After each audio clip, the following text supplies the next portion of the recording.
Kako pa se vi spopadate s fizično bolečino? Ste kdaj recimo razmišljali, kaj poleg ozdravitve pri tem najbolj pomaga?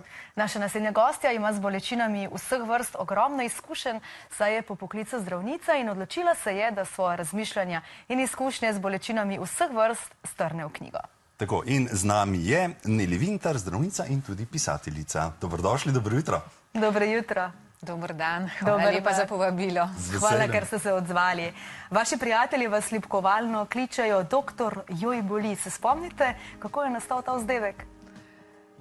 Ja, ko sem bila jaz še otrok, je bila ta risanka, ko je bil, mislim, da je bil to zdravnik za živali, a ne?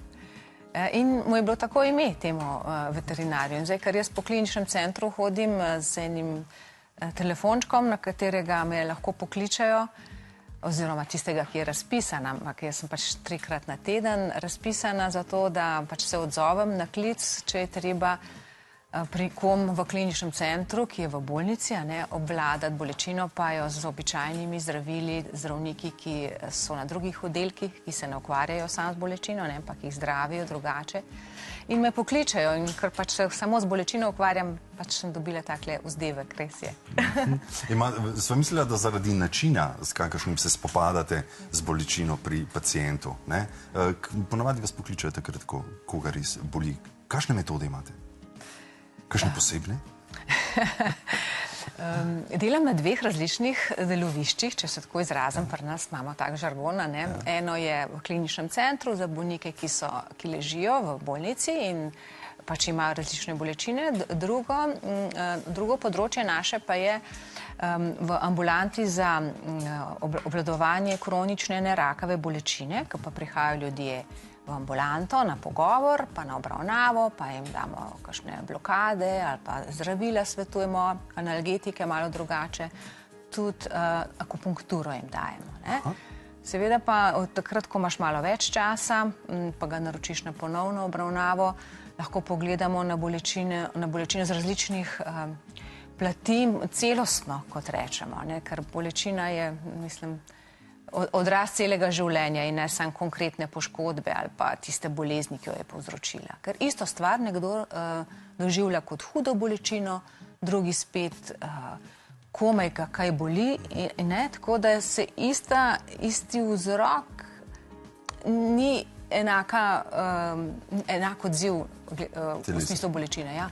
O bolečini ste zapisali tudi, oziroma pišete o bolečini v knjigi Jasna pot. V bistvu gre za globoko izpovedno pripoved, dotaknete se tudi lastnih izkušenj. Zakaj je pravzaprav nastala ta knjiga? Nastala je na povabilo založbe Kiara in sicer spoznala sem direktorico založbe na predstavitvi knjižice Jaz vem, joj kako boli, ki jo je napisala moja sestra Jasna Stošič v zadnjem letu svojega življenja.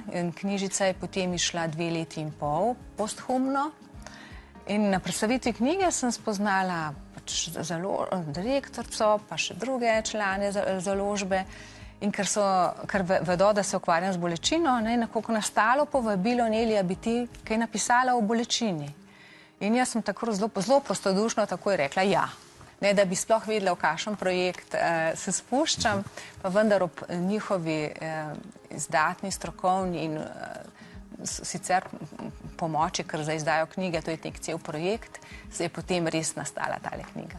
No, ker ima Suzana ravno v rokah tole prvo knjižico z Ježkom Brinkotom, če se ne motim, komu je namenjena? Zgleda kot ena slikanica. Je za otroke?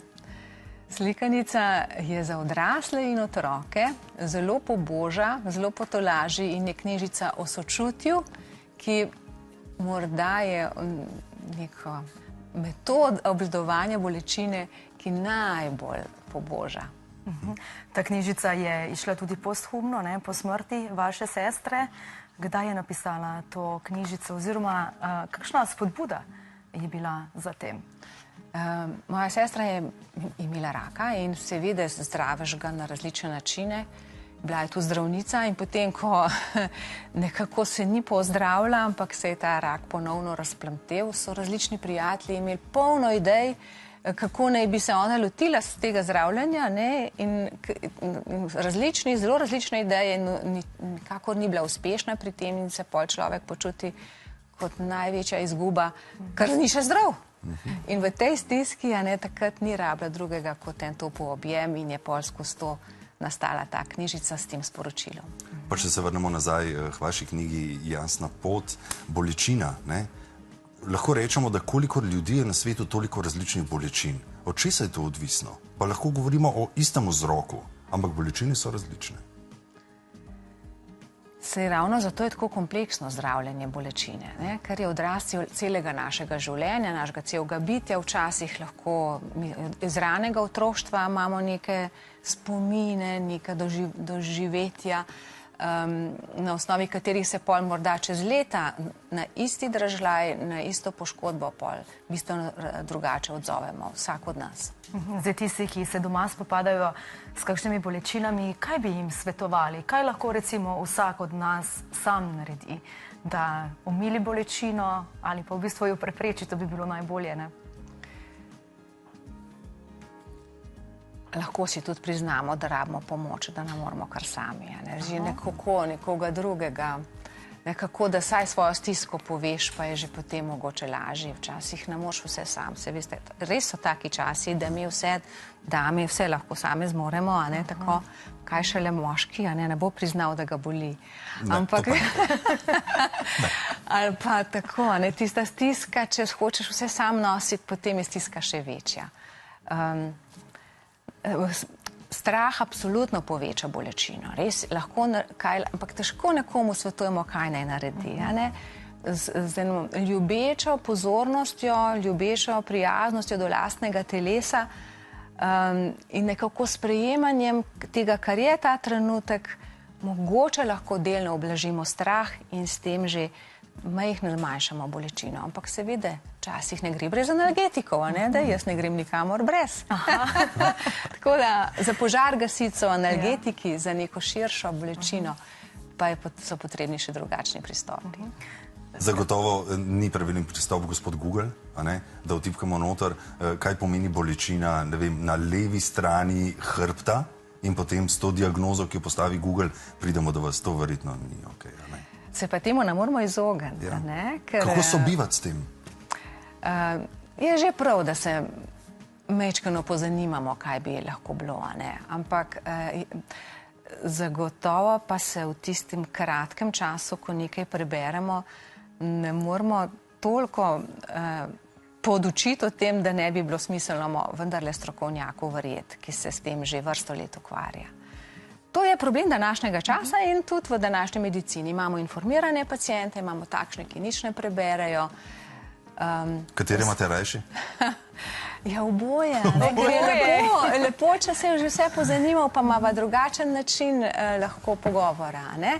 Če pa nič ne ve, pa poskušaš ravno tako pojasniti, ne? Nekako z ljubeznijo do vsega. Tako, Pa in nas veliko lahko zvemo. bolečina tudi kaj nauči? Vedno nas nauči, veliko, ne.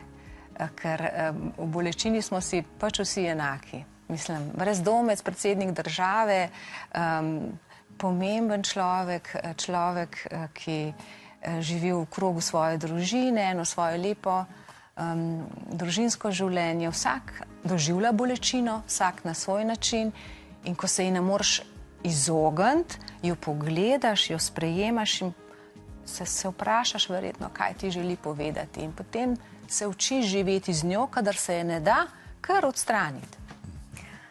Hvala lepa za ta obisk v našem studiu, hvala za te dve knjigi, ki ste ju predstavili in hvala, ker smo veliko povedali o bolečinah.